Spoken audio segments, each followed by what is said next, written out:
ಸಿಗ್ಬೋದು. ಯಾವ ಖಾತೆ ಇಟ್ಕೊಂಡಿರಿ ಸರ್? ನನಗೆ ಈಗಾಗಲೇ ಕೂಡ ನೋಡಿ, ನನಗೆ ಈ ಕೇಸಿನ ಬಗ್ಗೆ ಕೂಡ ಈಗಾಗಲೇ ಕೂಡ ನ್ಯಾಯಾಲಯದಲ್ಲಿ ಕೂಡ ತಡೆಯಾಜ್ಞೆ ಕೂಡ ಕೊಟ್ಟಿದ್ದೀನಿ. ತಾವೇ ನಮ್ಮ ಮಾಧ್ಯಮದಲ್ಲಿ ತಾವು ನೋಡಿದ್ದೀವಿ. ಅದರ ಜೊತೆಗೆ ನಾನು ನಮ್ಮ ಮುಖ್ಯಮಂತ್ರಿಯವರ ಹಾದಿಯಲ್ಲಿ, ನಮ್ಮ ಮಾಜಿ ಮುಖ್ಯಮಂತ್ರಿಯವರ ಹಾದಿಯಲ್ಲಿ, ನಮ್ಮ ಹೈಕಮಾಂಡ್ ಇವತ್ತು ಯಾವ ಸ್ಥಾನ ಕೊಟ್ಟರು ಕೂಡ, ಯಾವೊಂದು ಖಾತೆ ಕೊಟ್ಟರು ಕೂಡ ಅದನ್ನು ಈ ಬಾರಿ ನಾನು ಒಂದು ಏನಂತಾರೆ ಒಂದು ಏಟ್ದಿಂದ ಹುಲಿ ಆಗಿದ್ದೀನಿ ನಾನು.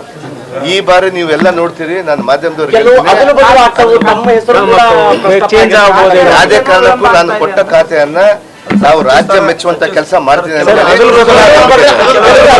ಅದು ಗೊತ್ತಿಲ್ಲ ನನಗೆಲ್ಲ, ಅದೆಲ್ಲ ಗೊತ್ತಿಲ್ಲ ರೀ. ಅದ್ರ ಬಗ್ಗೆ ನಾವು ಅದು ಊಹಾಪೋಹಗಳು ಇರ್ಬೋದು. ನಮ್ಮ ಹೈಕಮಾಂಡ್ ನಮ್ಮ ದೃಷ್ಟಿಯಲ್ಲಿ ಈಗಾಗಲೇ ಕೂಡ ನಮ್ಮ ಹೈಕಮಾಂಡ್ ನಿರ್ಧಾರದಲ್ಲಿ ಕ್ಯಾಬಿನೆಟ್ ಅನ್ನು ಯಾಕೆ ಎದಕ್ಕೆ ಈ ಸಲುವಾಗಿ ಈ ರೀತಿಯಾಗಿ ಮಾಡ್ಬೇಕನ್ನೋದನ್ನೆಲ್ಲ ಕೂಡ ಈಗ